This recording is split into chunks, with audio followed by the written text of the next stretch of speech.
Welcome to the driver dashboard tutorial. Before you can start accepting deliveries, make sure you have your account approved by the business center by completing these steps. Register for an account, attend orientation, submit requirements, and top up your e-wallet. Before we start accepting deliveries, let's log into your account to run you through your access. Let's start with the most important detail, your wallet balance.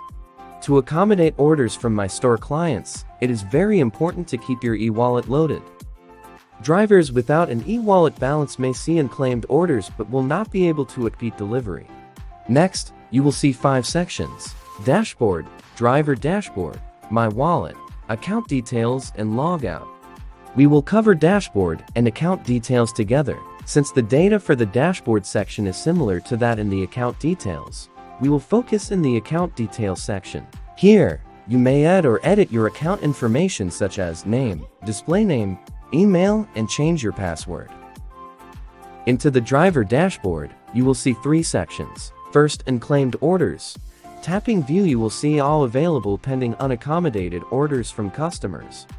Deliveries are not auto-assigned, so, to view details of unclaimed orders, you may click Show Details and route to review the customer order, or you may tap Claim to accommodate that delivery.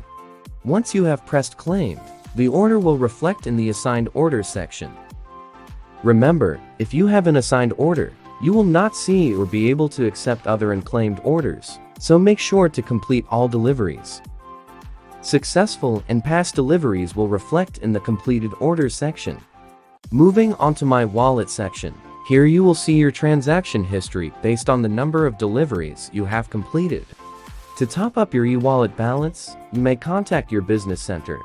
And don't forget to log out to secure your account. That's the end of our driver's dashboard tour. We invite you to join the orientation to know more about our process and policies.